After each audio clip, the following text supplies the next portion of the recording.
My name is Ashley Miller, and I'm 7. Just last week, I walked into a professional gala, the kind with chandeliers and a red carpet, where I was the guest of honor. They were celebrating my work in research and education. This night, I'd been counting down to for weeks. It was supposed to be the ultimate pat on the back, a party for everything I'd clawed my way up to. But as fate loves to do, the moment I slipped into the ladies' room for a quick breather, bam, I was face to face with a ghost from my past. Someone I hadn't seen in almost 15 years. My mother. She was at the sink, slicking on more lipstick, looking every inch the wealthy socialite she'd always played. For a split second, I thought, maybe, just maybe, she wouldn't even recognize me. But then her eyes flicked up to the mirror, catching my reflection. Her hand froze midair, lipstick tube hovering, and I saw her jaw tighten. "Ashley," she said, my name rolling off her tongue cool and detached, like we were bumping into each other at the grocery store, not a fancy restroom after 15 years of radio silence. "Didn't expect to see you here." My heart did a nervous flutter kick. I steadied myself, gripping my clutch like it was a lifeline. "Same here," I managed, keeping my voice even. "What brings you to this side of town?" She turned to face me, posture ramrod straight as always. "Your father and I were invited, of course. We've always been involved with organizations that support education," she said, the last 2 words laced with a certain irony. "And you?" she prompted, her eyes like ice. "I'm being honored tonight," I said, meeting her gaze head-on, "for my work, my research." Her expression barely flickered, but I swear I caught the faintest spark of surprise in her eyes before she slammed the door shut on it. "I see," she said, turning back to the mirror, her reflection more interesting than me. "Well, I suppose everyone finds their way, eventually." Her words, so casually dismissive, were like a punch to the gut, dragging me back to the day I walked out of their perfectly manicured life for good. I was 19, and the years leading up to that goodbye had been a slow burn of misery. High school had been a battle with depression, but in my family, mental health was a dirty word. "What could you possibly be sad about?" my mother had snapped once, her voice dripping with ice water when I dared to try and open up. "You have everything, more than most kids your age. You're just making excuses." The truth, I felt like I was drowning. The pressure to be perfect, to live up to the Miller name, was suffocating. I tried to keep up, but my grades started to tank junior year, and by senior year, I was barely treading water. My parents didn't see a kid screaming for help. They saw a failure, an embarrassment.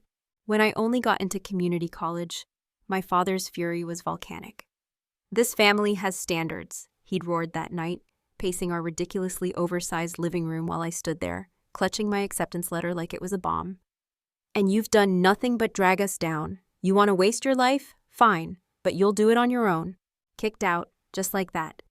I remember the lead weight of that duffel bag as I walked out that night. It wasn't just clothes in there. It was the cold, hard reality of being utterly alone. My parents didn't even come to the door to say goodbye. Mom stayed glued to the couch, scrolling through her phone like I was already erased. Dad had vanished into his study after delivering his ultimatum. I felt invisible, discarded, like I'd never been part of their world to begin with. For the first few weeks, I crashed with a friend, sleeping on her lumpy pull-out couch, trying to figure out how to breathe again. Community college wasn't some fairy tale, but it was the only thing I could control. I waited tables at a greasy diner to scrape together tuition and rent money. When I finally saved enough to rent a tiny studio apartment, it was a grind, balancing classes, work, and this crushing sense of being a screw-up that clung to me like a shadow. But something about being on my own, miles away from their constant judgment, sparked a tiny flicker of hope. For the first time in years, I could actually breathe, even if the air felt thin. My first year at community college was a blur of late-night study sessions fueled by lukewarm coffee and endless shifts at the diner. I decided to major in chemistry, partly because, weirdly, I actually enjoyed it, and partly because I wanted to prove something, to myself, maybe even to them, that I could nail something seriously challenging. It wasn't easy.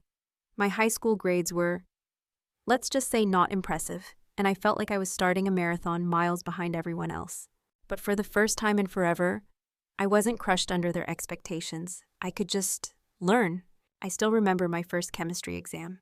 I'd spent weeks prepping, going over every formula, every reaction, until I could practically recite the periodic table in my sleep. When the professor handed back the graded tests, my stomach dropped to my shoes.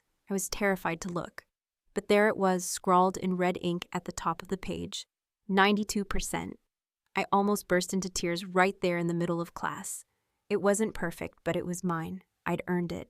It felt like the first tiny step on a long, shaky road to putting myself back together after everything had shattered.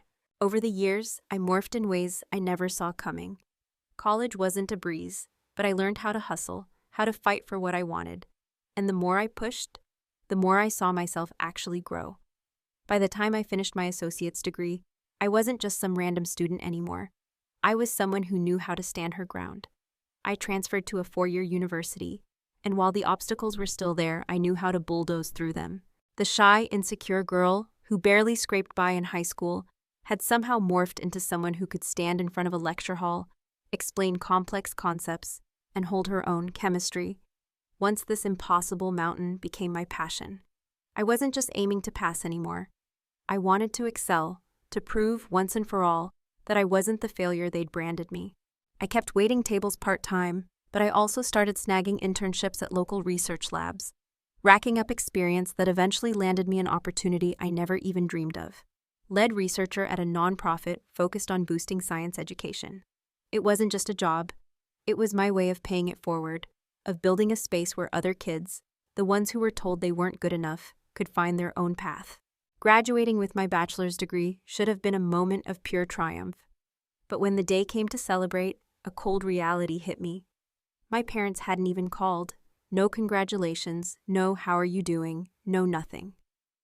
My father, the big shot owner of a fertilizer empire, had more money than he knew what to do with.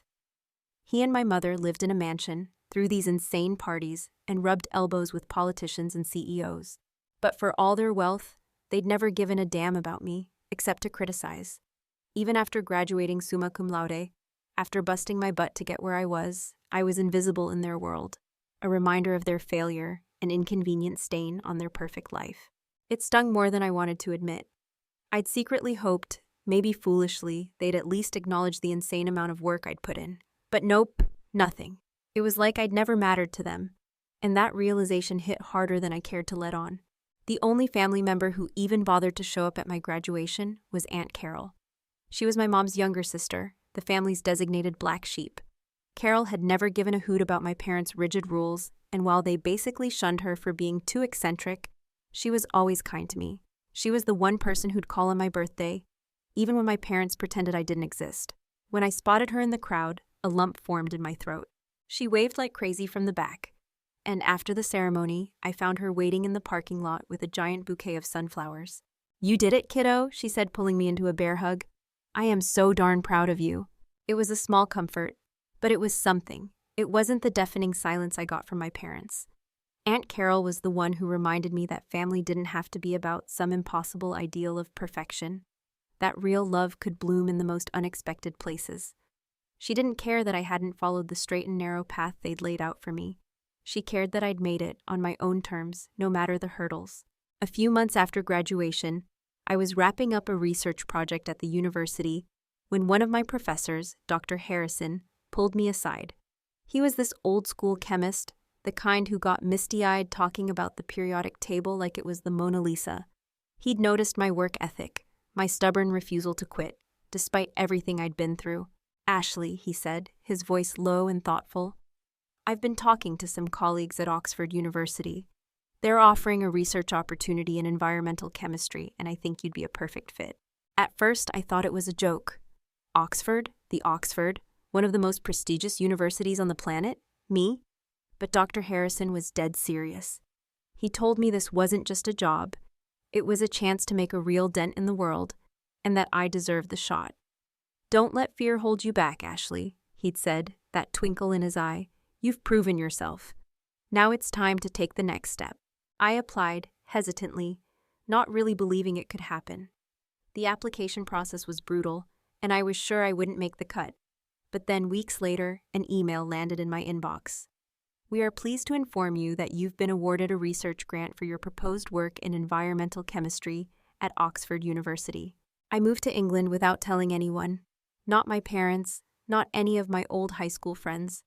The only person who knew was Aunt Carol. I called her a few days before I left, and she was the one who gave me that final push.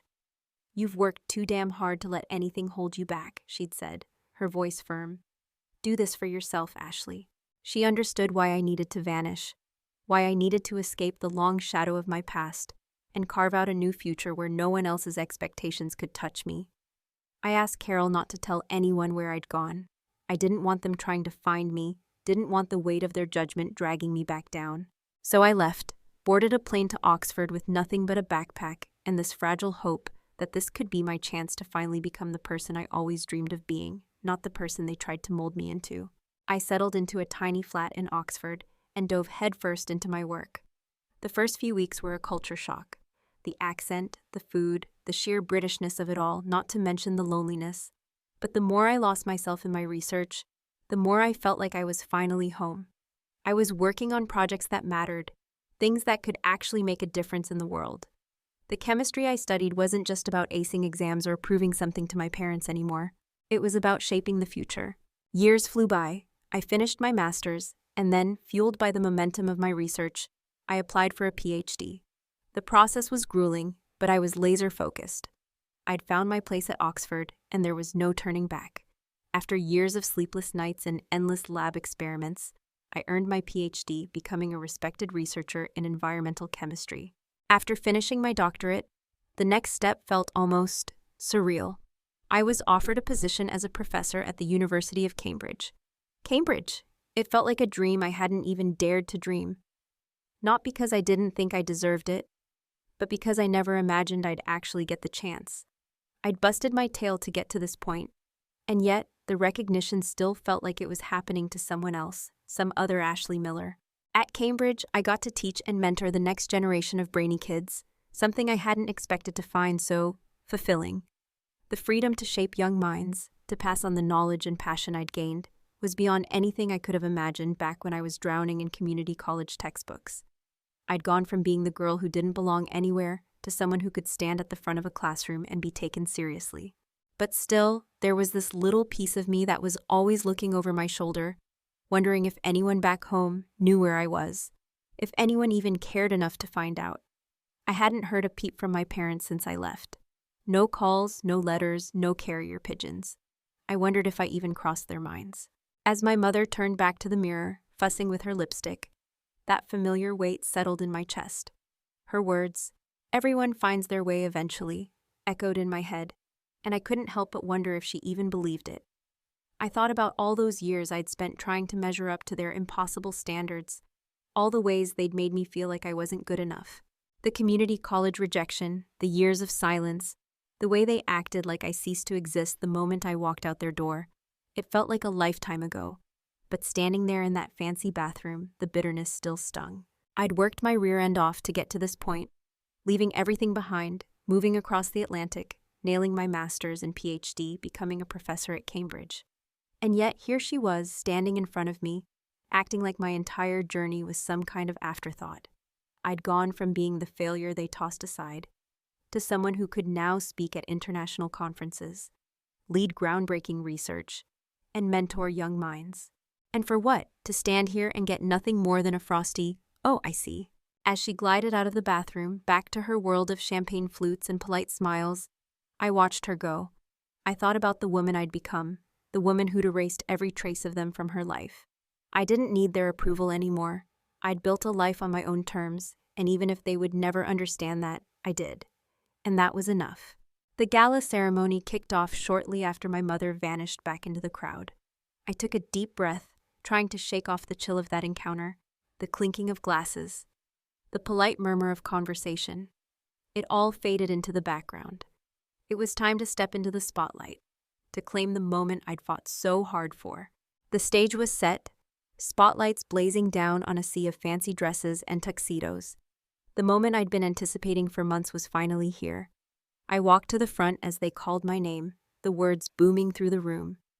Ashley Miller, honored for her groundbreaking contributions to education and sustainable chemistry. The applause was deafening, but it felt strangely hollow, like I was listening to someone else's life story unfold. I took the stage, plastering on a calm smile, but inside my mind was still buzzing with that bathroom encounter. I was standing in front of a room full of strangers who had no clue about the rocky road I'd traveled to get here, no idea what it had cost me to reach this point.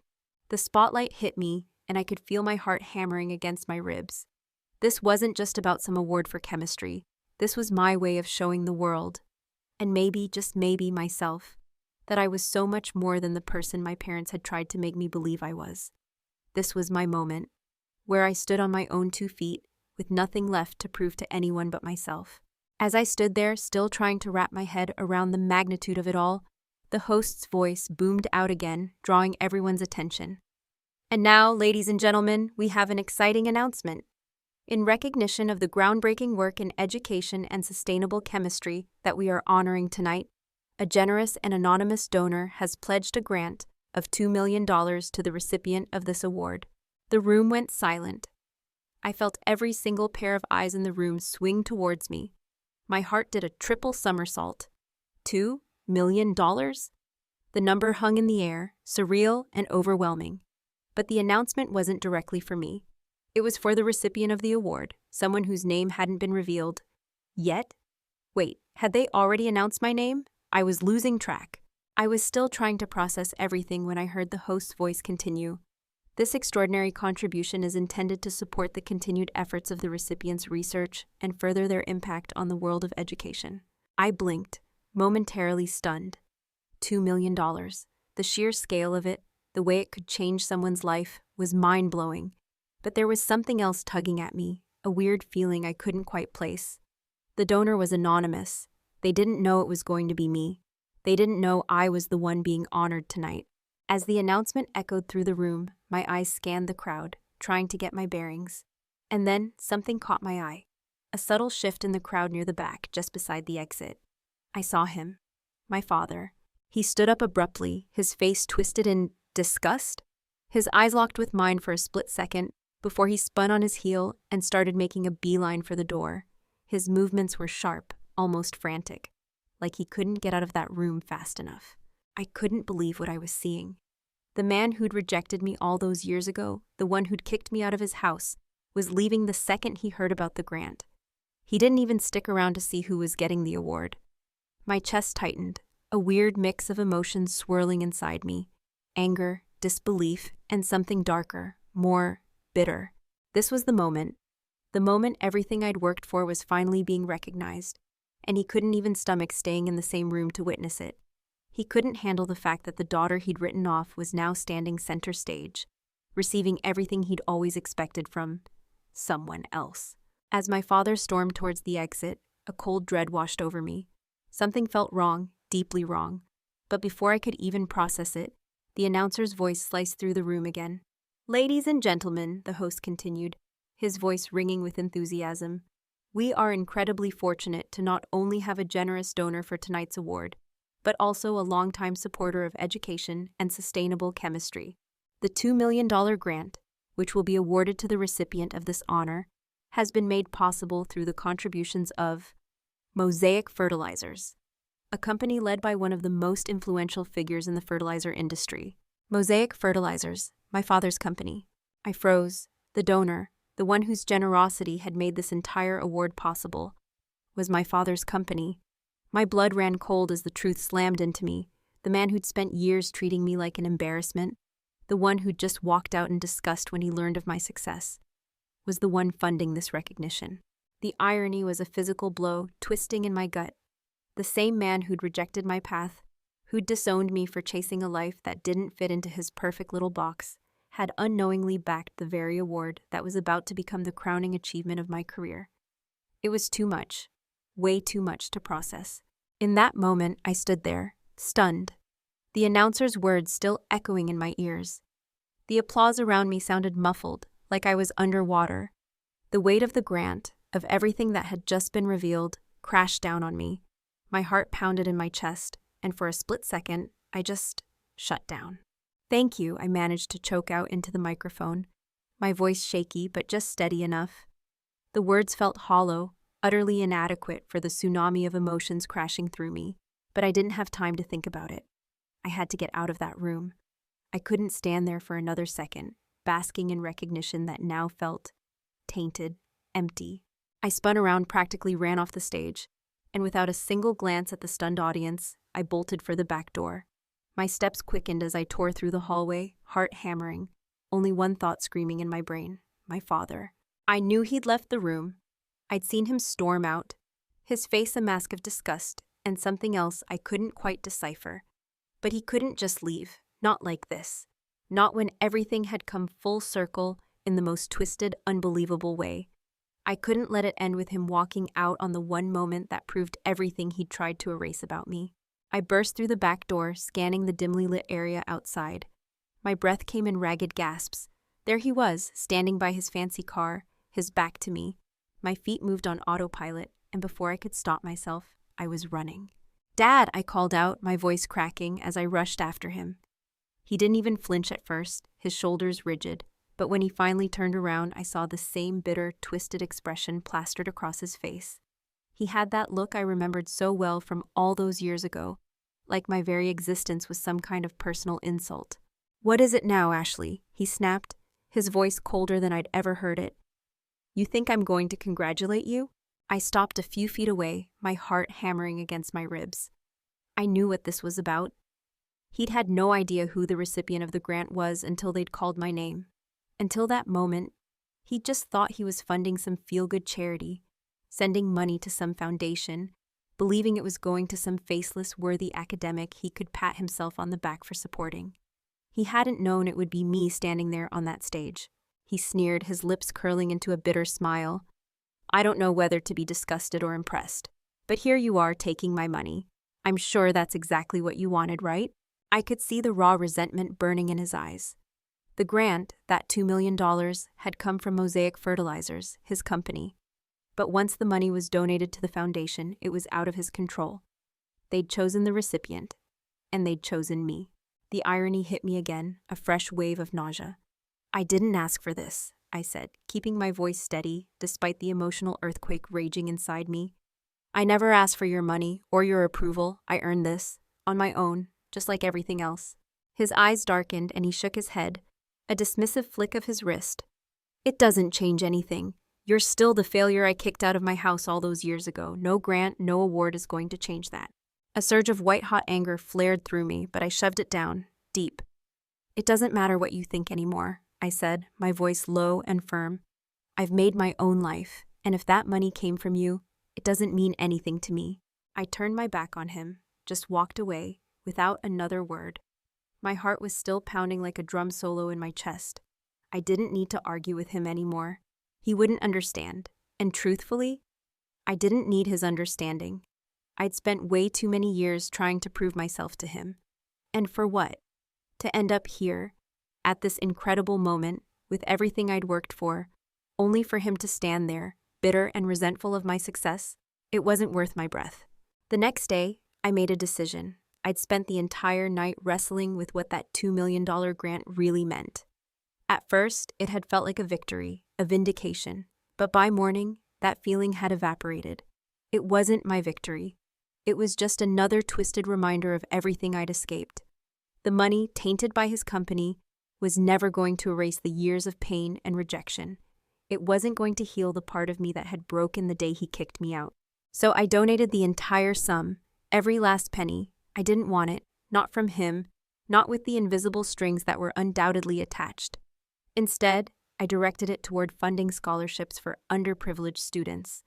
Kids who'd been overlooked, underestimated, and written off, just like I had been. I wanted to give them the chance to build something for themselves, without being crushed under the weight of expectations that weren't even theirs. The money that had once been tied to rejection and bitterness was now part of something bigger, something that would outlast the sting of my father's judgment. A quiet sense of satisfaction settled over me as I clicked the donate button. For the first time, I truly understood. I didn't need his money, his approval, or his recognition. I had built my own legacy, one that would live on far beyond the walls of that fancy gala.